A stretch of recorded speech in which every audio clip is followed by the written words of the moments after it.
So to start off this poster, I picked out a portrait shot to use, and I placed in some text as a placeholder to try and mock up the positioning and possibly the colors a little bit.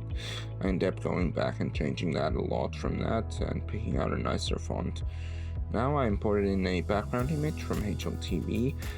They have a nice selection of high resolution images that works very well for this. Then I went ahead and just made a black background layer, slightly off black, just for a nicer look. And I went back and did some more positioning of the front shot to allow for better spacing.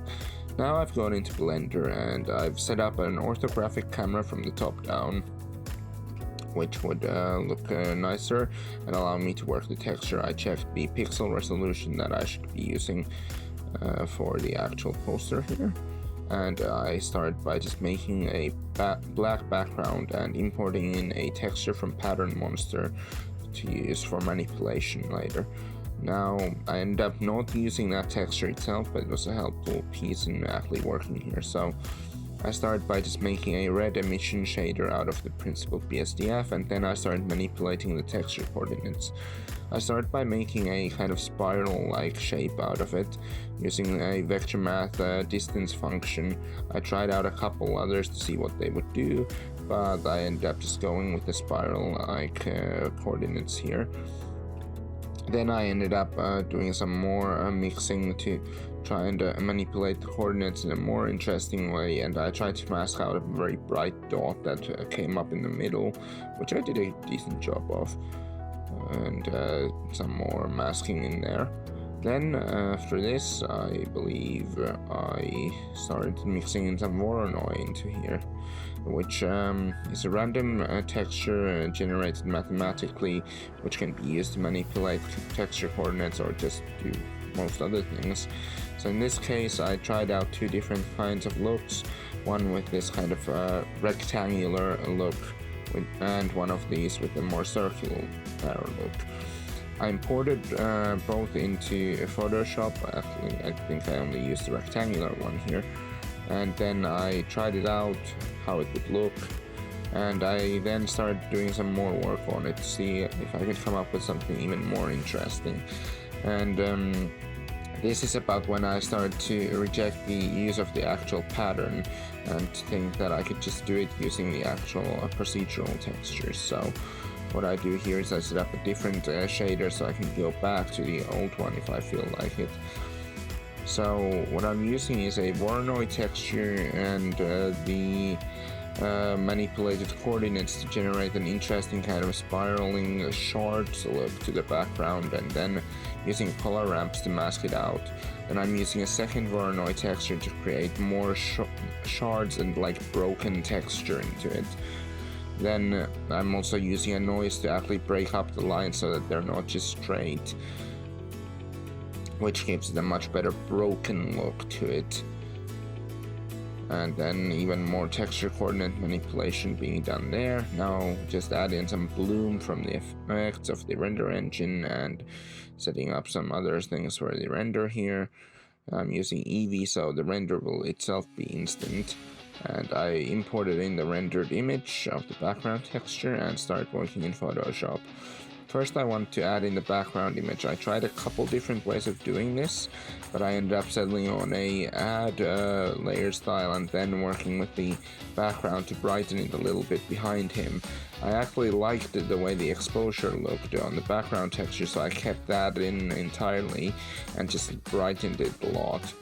I did some more work positioning the front portrait and imported in some texture here. That texture is from texturelabs.org, which is a great resource for finding some free-to-use textures. And then I imported in some other texture as well, and positioned the main portrait shot again.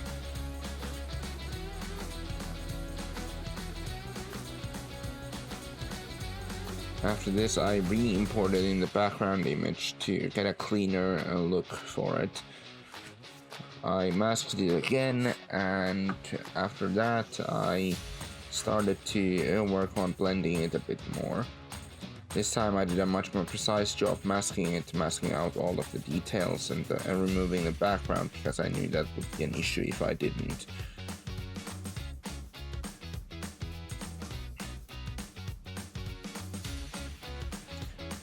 Now I also brought in a brush with a little bit of texture to it to do the masking, hoping that it might do something. I went with an add and then took away brightness from the background texture to not have it blown out too much. Then I added in a camera raw filter to the front portrait shot to do a bit of a better job blending it. Then I went back in and I blended the background image even more around the monitor part, adding in some glows and fading it more.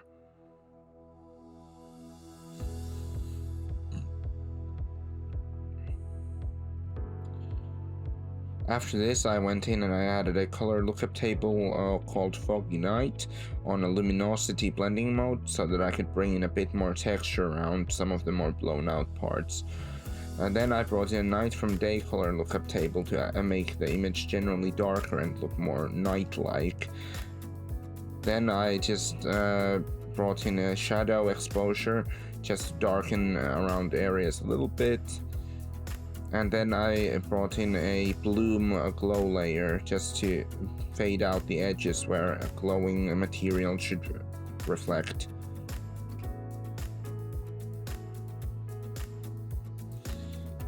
After this, it was time to add in highlights. I first thought about doing it via an exposure layer, but I ended up doing it with a curves layer, adjusting the red amount on it and doing a little bit of blend if to remove the darkest parts of the background image.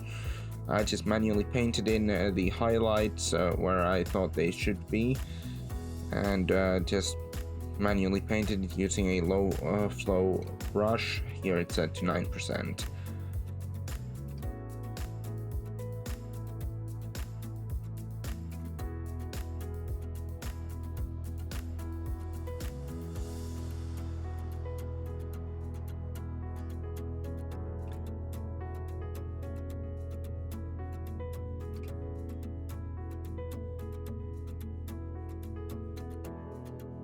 Then I brought in a little bit of more red color around the areas with a hue and saturation layer just to increase the red in there.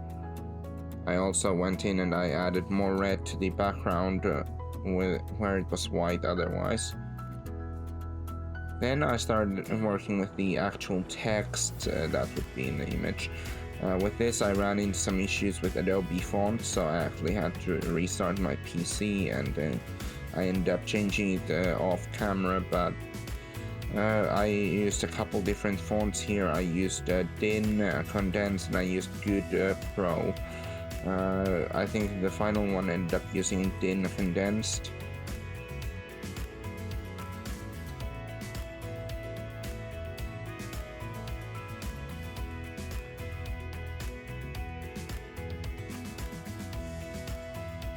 I also experimented with using an inverted background on the text, which is what I did in the final version, but I did some more work with it. I messed around with some chromatic aberration as well, and just adding textures.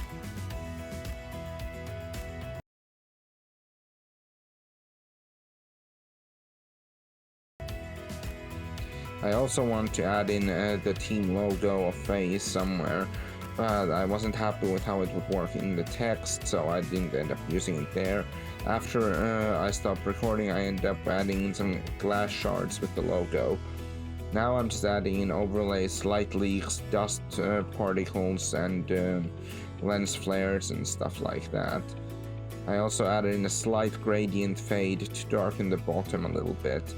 Then I did a camera raw filter to add in a finalizing effect. So here's what the final poster turned out like, and a quick walkthrough of the actual process building it. I really like how this turned out in the end. I like the glass shards and the logo incorporation. I like the background image. The border draws in the eye a little bit. And overall, I just enjoyed the composition here. I hope you've enjoyed, and I will be posting a few more of these at some point.